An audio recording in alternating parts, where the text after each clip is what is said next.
Bismillahirrahmanirrahim. Assalamualaikum warahmatullahi wabarakatuh.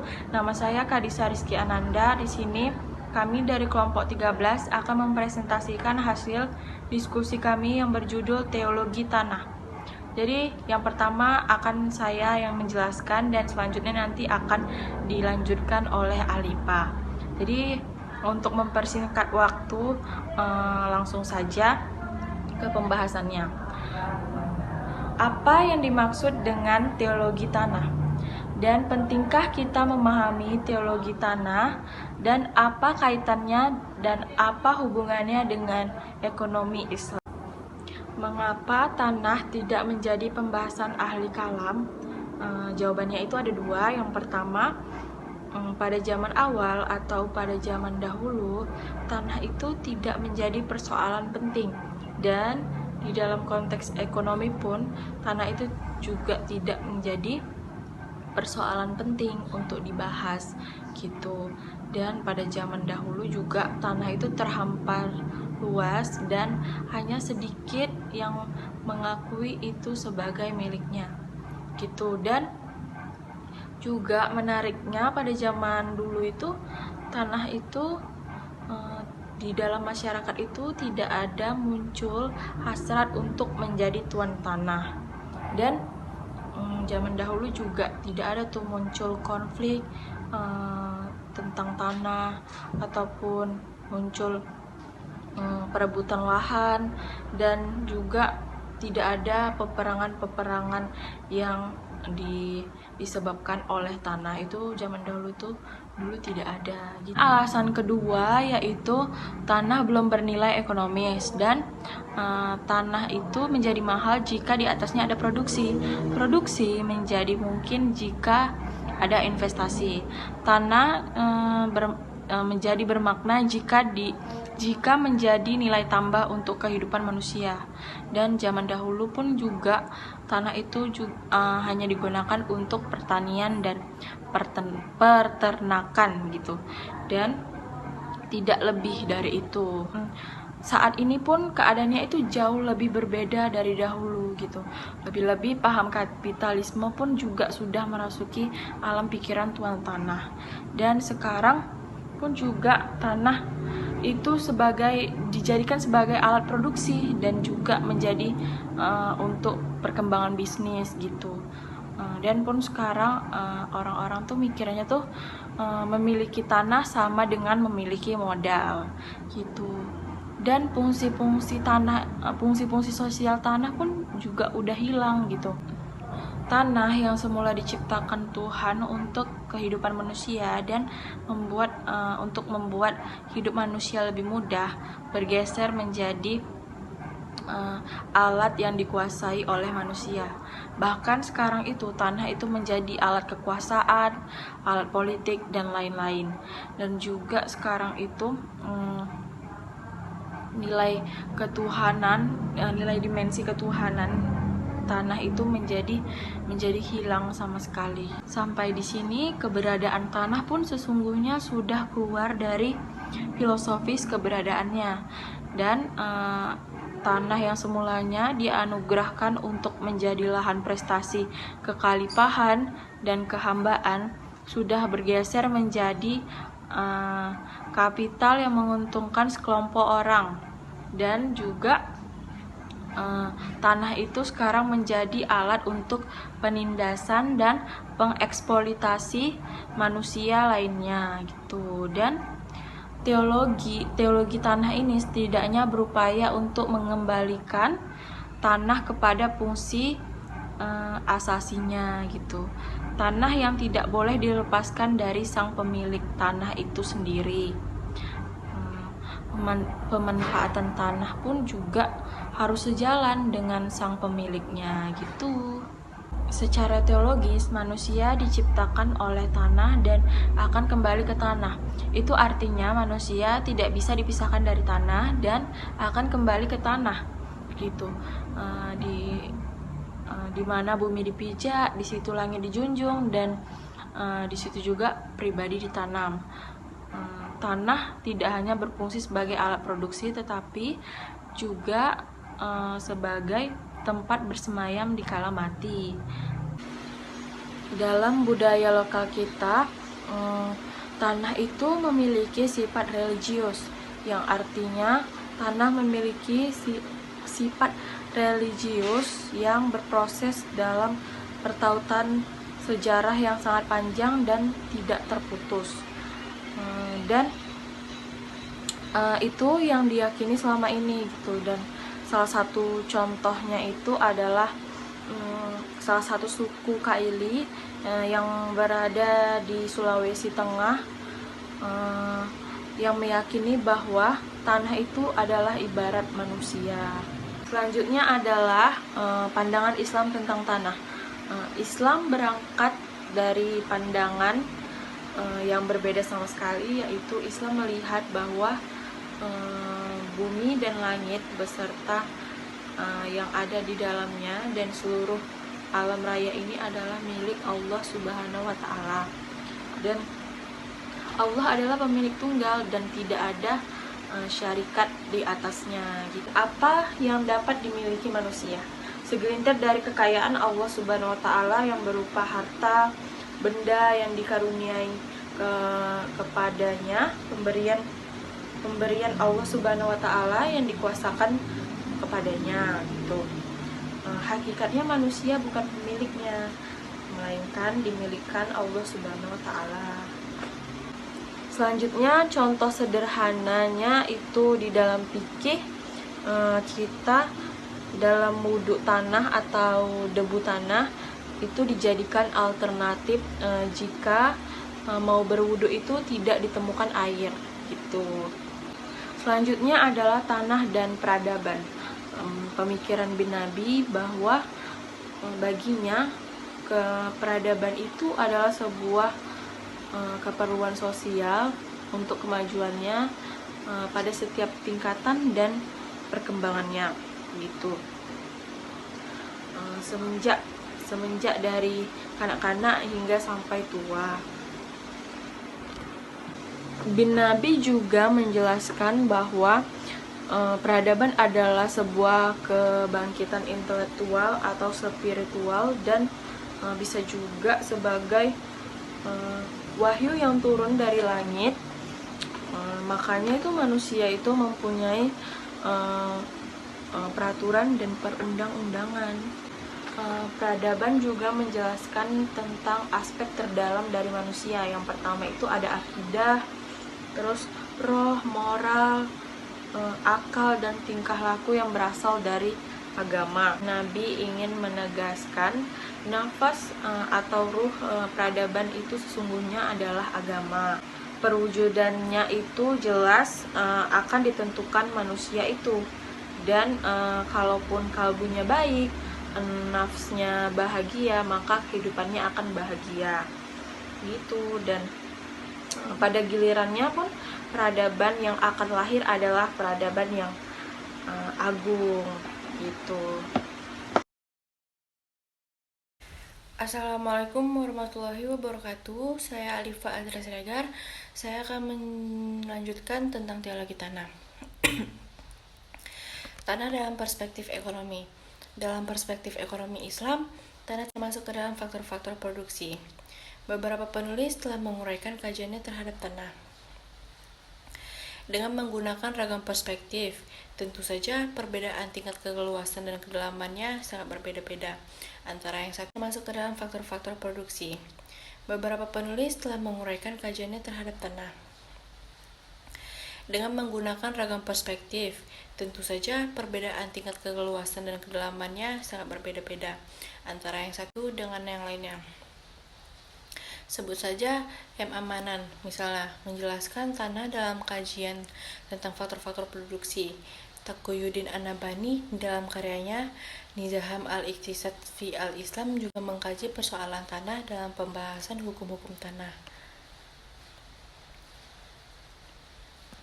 Agaknya Afzalur Rahman adalah pakar yang mengkaji masalah tanah secara luas sebagaimana terdapat di dalam bukunya yang berjudul Doktrin Ekonomi Islam. Tidak kalah menariknya pembahasan Muhammad Baqir Asyadr di dalam Istakuldana tentang hal ihwal yang cukup luas juga layak untuk dipertimbangkan sebagai bahan kajian penting. M. Amanan di dalam bukunya menuliskan bahwa Islam telah mengakui tanah sebagai suatu faktor produksi tetapi tidak setepat dalam arti sama yang digunakan di zaman modern. Dalam tulisan klasik, tanah yang dianggap sebagai suatu sumber daya alam yang digunakan sebagai proses produksi, umpamanya permukaan bumi, kesuburan tanah, sifat-sifat sumber daya udara, air, mineral, dan seterusnya. Memang benar, tidak ada bukti bahwa Islam tidak menyetujui definisi ilmu ekonomi modern yang mengakui tanah sebagai faktor produksi. Ia hanya mengakui diciptakannya manfaat yang dapat memaksimalkan kesejahteraan ekonomi masyarakat, suatu kesejahteraan yang memperhatikan prinsip-prinsip dasar etika ekonomi. Hukum Al-Quran dan hadis Nabi mengenai hal ini sangatlah jelas. Dalam arti sesungguhnya dari istilah itu, metode pemanfaatan tanah sebagai faktor suatu produksi sangatlah umum. Hukum Al-Quran dan hadis Nabi mengenai hal ini sangatlah jelas. Dalam arti sesungguhnya dari istilah itu, metode pemanfaatan tanah sebagai faktor suatu produksi sangatlah unik. Menurut Manan, Islam sangat menekankan perlunya pembudidayaan tanah secara baik, mengubah tanah kosong menjadi kebun-kebun dengan mengadakan peraturan pengairan dan menanaminya dengan tanaman yang baik. Al-Quran menjelaskan tentang Al-Quran sangat jelas menegaskan dalam Quran surat As-Sajdah ayat 27 yang artinya, dan apakah mereka tidak memperhatikan bahwasanya kami menghalau hujan tanaman yang daripadanya dapat makan binatang-binatang ternak mereka dan mereka sendiri. Tentu tidak saja Al-Quran yang mendorong manusia untuk memanfaatkan tanah untuk produksi. Hadis-hadis Rasul juga menjelaskan tentang pentingnya memanfaatkan tanah kosong untuk kehidupan dan larangannya membiarkan tanah yang cukup terkenal sebagaimana diriwayatkan oleh Aisyah bahwa Nabi Muhammad SAW bersabda. Artinya dari Aisyah radhiyallahu anhu, Nabi Muhammad SAW bersabda, siapa yang membuka tanah yang tidak berpunya, dialah yang lebih berhak menerimanya. Hadis riwayat Bukhari. Hadis ini dijadikan sebagai dalil pemilikan tanah yang tidak dikelola dalam fikih Islam. Istilah yang digunakan adalah ihya al-mawat. Menurut Nabani, tanah mati adalah tanah yang tidak nampak dimiliki oleh seseorang dan tidak nampak ada bekas-bekas apapun seperti pagar, tanaman, pengelolaan, ataupun yang lainnya. Menghidupkan tanah yang mati itu artinya mengelola tanah atau menjadikan tanah tersebut siap untuk langsung ditanami. Tiap tanah mati apabila telah dihidupkan oleh orang, maka tanah tersebut telah menjadi milik yang bersangkutan. Di dalam riwayat yang lain, pemilikan tanah mati bukan hanya dengan cara mengelolanya saja, tetapi dapat dilakukan dengan cara memagarinya. Imam Abu Daud telah meriwayatkan bahwa Nabi Muhammad SAW telah bersabda, siapa saja yang telah memagari sebidang tanah dengan pagar, maka tanah itu adalah miliknya. Sampai bersabda, siapa saja yang telah memagari sebidang tanah dengan pagar, maka tanah itu adalah miliknya. Sampai di sini, memagari tanah kendati pun bisa jadi belum dikelola, statusnya sama dengan menghidupkan tanah tersebut. Bahkan orang yang telah memagari tanah tersebut memiliki hak untuk menjual tanah tersebut. Tidak saja tanah tersebut juga bisa diwarisi oleh pewarisnya. Nabhani menjelaskan bahwa yang dimaksud dengan membagari tanah bukan hanya berarti meletakkan batu di atas tanah tersebut, melainkan yang dimaksud dengan membagari tanah meletakkan apa saja yang bisa menunjukkan bahwa tanah tersebut tanah tersebut telah menjadi kekuasaannya atau miliknya, sehingga membagari tanah itu bisa dengan meletakkan batu di atasnya, bisa juga menggunakan selain batu seperti menancapkan batang atau sepotong dahan, bahkan bisa juga dengan membuat parit-parit di sekelilingnya. Semua aktivitas ini masuk ke dalam kategori membagari tanah.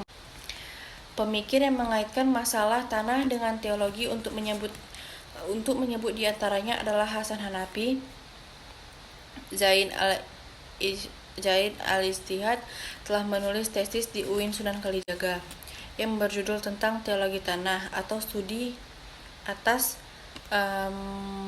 gagasan teologis Hasan Hanafi tentang tanah. Teologi tanah Hasan Hanafi paling tidak bersentuhan dengan 3 isu besar, yaitu kepemilikan tanah, manfaat tanah bagi manusia, dan relasi iman dan berlaku balik terhadap tanah. Pada gilirannya, teologi tanah bertautan dengan asas ajaran Islam, yaitu keadilan. Konstruksi teologi tanah Hasan Hanafi didasarkan banyaknya penyelewangan atas kepemilikan dan penguasaan tanah yang sudah keluar dari koridor teologis Islam. Dalam pandangan Hanafi, teologi merupakan refleksi dari wahyu yang memanfaatkan kosakata zamannya dan didorong oleh kebutuhan dan tujuan masyarakat. Dalam pandangan Hanafi, teologi merupakan refleksi dari wahyu yang memanfaatkan kosakata zamannya dan didorong oleh kebutuhan dan tujuan masyarakat. Apakah kebutuhan dan tujuan itu merupakan keinginan objektif atau semata-mata manusiawi? Atau barangkali hanya merupakan cita-cita dan nilai atau pernyataan egoisme murni? Dengan menggunakan perspektif teologis Hanafi, Hanafi ingin menunjukkan bagaimana sebenarnya tanah tersebut diciptakan dan dipertunjukkan bagi manusia. Dengan itu, manusia menjadi sadar bahwa kepemilikan dan penguasaan tanah yang selama ini dilakukan manusia telah banyak menyalahi ketentuan-ketentuan teologis atas arti tanah itu sendiri. Dengan landasan normatif, teologis Hanafi memandang kepemilikan dan penguasaan tanah adalah mutlak milik Allah Subhanahu wa taala. Sebab bumi serta isinya adalah ciptaan Allah. Hanafi banyak mengacu pada ayat-ayat Allah tentang kekuasaan yang ada di langit dan yang ada di bumi. Jika Allah menciptakan, maka secara otomatis Allah pula lah yang memiliki dan menguasainya. Kepemilikan Allah atas tanah tidak dapat dilepaskan dari tauhid, yang merupakan sebuah pengakuan atas kesatuan penciptaan di samping kesatuan kemanusiaan, kesatuan tuntutan hidup dan tujuan hidup. Tauhid yang dimaksud telah memberikan kepada setiap kehidupan dan tiap benda di dunia ini.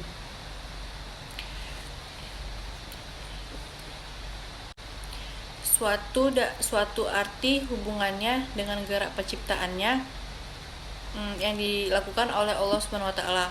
Allah Subhanahu wa taala Maha Pencipta, sehingga barangkali dari perspektif teologis tanah, manusia sejatinya menyadari bahwa tanah dihamparkan Allah Subhanahu wa taala buat manusia, bukan untuk dimiliki apalagi dikuasai. Sebaliknya, tanah harus dijadikan lahan untuk menyemai kebaikan buat sesama. Bukan artinya manusia tidak berhak memiliki tanah. Idealnya memang negara hadir untuk menyiapkan tanah untuk warganya sebatas yang mereka butuhkan. Tanah tidak boleh segelintir atau sekelompok orang. sementara yang lain tidak memiliki akses sama sekali terhadap tanah tersebut. Namun untuk saat ini, gagasan seperti ini terkesan utopia mustahil dan tidak mungkin dapat direalisasikan. Sekian penjelasan dari saya mohon maaf apabila ada kesalahan kata ataupun kekurangan.